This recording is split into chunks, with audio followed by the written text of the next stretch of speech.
प्यारे बच्चों एवं दोस्तों, देखिए जरा, अगर मैथ्स में कुछ अगर इस प्रकार से मैथ दिया जाए a to power m to power n, तो इसका आंसर क्या होगा? अगर a टू पावर m दिया हुआ है और a टू पावर m के ऊपर ही पावर अगर n दिया हुआ है, मतलब पावर के ऊपर अगर पावर है, तो ऐसे कंडीशंस में मैथ को किस प्रकार से सॉल्व किया जाता है ना? आप देख सब पा रहे होंगे कि a टू पावर m और टू पावर क्या है n दिया हुआ। तो ऐसे मैथ्स में आप क्या करेंगे? तो आप पहले देखें कि आपका बेस क्या है, a, बेस क्या है a, और पावर क्या है m, और पावर के ऊपर पावर क्या है n। तो ऐसे कंडीशन में क्या होता है, बेस को लिख लिया जाता है और उनके पावर्स को आपस में मल्टीप्लाई कर दिया जाता है ना? तो आप देखिए जरा, अगर a को अगर आप a के पावर में अगर क्या है m इंटू n, मतलब अगर आप m को n से मल्टीप्लाई करेंगे तो आपका आंसर क्या आएगा, mn क्या आएगा, mn। तो इस प्रकार के मैथ्स में आप जब भी कभी पावर के ऊपर पावर दिया गया हो तो आप क्या करें, पावर को पावर से मल्टीप्लाई कर दें। उसी प्रकार से अगर कभी ऐसा दिया जाए, है ना, कि मान लिया जाए अगर आपके पास बेस में m हो, यहाँ पे पावर में a हो, उसके ऊपर पावर क्या हो, b हो, मतलब बेस में m है and m to the power a and to the power b, मतलब m के पावर में a है और फिर उसके पावर में क्या है, b है। तो अब देखिए, आप पहले बेस को लिख लें, है ना, बेस को लिख लें और उसके पावर्स को आपस में मल्टीप्लाई कर लें। तो m to power a into b क्या हो जाएगा, ab। So the answer is m to power ab, है ना? तो आप इस प्रकार से मैथ को सॉल्व करेंगे। अब देखिए जरा क्या है यहाँ पे, अगर हम लोग कुछ और भी मैथ्स को लें, कुछ और भी चीजों को समझें यहाँ पे, तो देखिए जरा, अगर मान लिया जाए कि एक का पावर क्या है, p है ना, उसके ऊपर पावर क्या है, q है, उसके ऊपर पावर क्या है, r है, तब आप क्या करेंगे, है ना?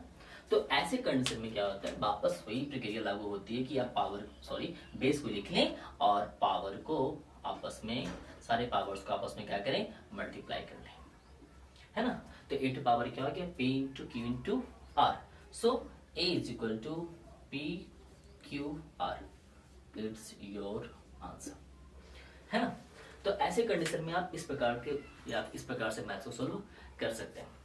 मान लिया जाए आपके पास कभी ऐसा भी हो, है ना, अगर चीजें अगर फ्रैक्शन में दी गई हो तब क्या करेंगे? अगर मान लिया जाए अगर आपके पास कुछ ऐसा दिया हुआ है कि a अपॉन b, है ना, टू पावर 2 टू पावर 3, तो भी इसमें भी क्या होगा, सेम प्रोसेस अप्लाई किया जाएगा। आप देखिए जरा, बेस में क्या है, a अपॉन b, बेस में क्या है, a अपॉन b, और पावर में क्या है 2, फिर उसके पावर में क्या है 3। तो हमने क्या कहा कि पावर के ऊपर अगर पावर होता है तो उन दोनों पावर्स को आपस में क्या होता है, मल्टीप्लाई कर दिया जाता है। तो a अपॉन b, अब आप देख सकते हैं 2 3 क्या होता है 6।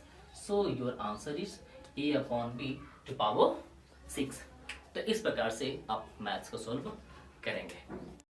प्यारे बच्चों, मित्रों, देखिए जरा, अगर मैथ्स कुछ इस प्रकार से दिया जाए, बेस में अगर कोई दो वेरिएबल्स हो, बेस में क्या हो, कोई दो वेरिएबल्स हो, बेस में क्या हो, कोई दो वेरिएबल्स हो, बेस में क्या हो, कोई दो वेरिएबल्स हो, और इसके ऊपर क्या हो, कुछ ना कुछ पावर दिया गया हो, तो इसे आप और किस फॉर्म में लिख सकते हैं, या इससे आप क्या समझते हैं? तो ध्यान दें, जब कभी कुछ चीजें ब्रैकेट के अंदर लिखी गई हो और अगर उसके ऊपर अगर पावर दिया गया हो, तो पावर क्या होता है, सभी का होता है। पावर क्या होता है, सभी का होता है। मतलब कुछ ऐसा है कि अगर a b to power m लिखा हुआ है तो आप इसे a to power m into b to power m भी लिख सकते हैं, क्योंकि बीच में क्या छिपा होता है, मल्टीप्लाई। क्या छिपा होता है, मल्टीप्लाई का सिंबल छिपा होता है। तो ये m जो है a का भी है और m जो क्या है, b का भी है। So a to power m into b to power m। अगर m टू पावर a अगर दिया हुआ है, m टू पावर क्या दिया हुआ है, a दिया हुआ है, तो ऐसे कंडीशन में आप चाहें तो इसको m टू पावर a भी लिख सकते हैं, into n to power a भी लिख सकते हैं, है ना? तो आप सीखें कि इसे किस प्रकार से लिखा जा सकता है और इसका मतलब क्या होता है? अगर x into y to power m लिखा हुआ है, अगर x into y to power m लिखा हुआ है, तो आप इसको इस प्रकार से लिख सकते हैं, x to power m into y to power m, है ना। उसी प्रकार से अगर p q to power x है, तो आप इसे p to power x into q to power x भी लिख सकते हैं।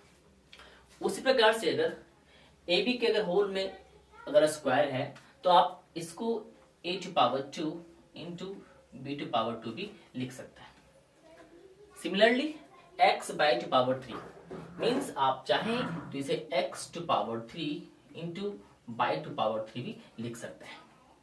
और आगे देख लें आप, m एन टू पावर 4 अगर दिया हुआ है, तो आप इसे चाहें तो नो डाउट आप इसे m to power 4 into n to power 4 भी लिख सकते हैं।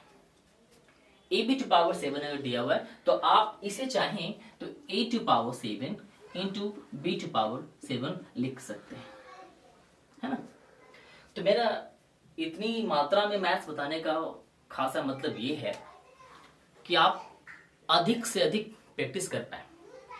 अगर आपको यहाँ ना समझ में आए तो वहां समझ में आए, वहां ना समझ में आए हो तो यहाँ समझ में आए।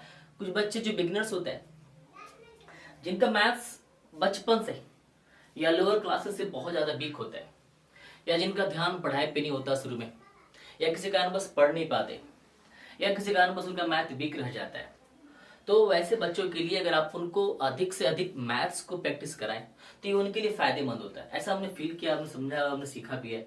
हमने ऐसा देखा है कि कभी कभी कुछ ऐसा होता है कि हम एक तो मैथ्स में समझ नहीं पाते, लेकिन उसी मैथ्स को अगर बहुत बार बताया जाए या बहुत सारी संख्याओं में बताया जाए, तो मैथ्स धीमा धीमा क्या होता है, समझ में आना शुरू हो जाता है।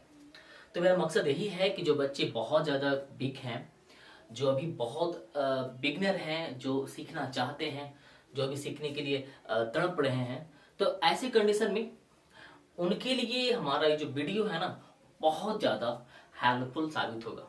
ये कहें कि उनके लिए वीडियो जो है ना कहीं पैनासिया मतलब रामबाण साबित होगा, और वो हर हाल में इस वीडियो को देखकर आराम से एक्सपोनेंट, पावर, इंडिसेस को आसानी से समझ पाएंगे। तो आपसे ये आशा है कि आप बार बार वीडियो को देखते रहें, देखें, सीखें, है ना। और ऐसे ही लाभकारी वीडियो आपको लगातार हमारे माध्यम से मिलती रहेगी और आप देखते रहें।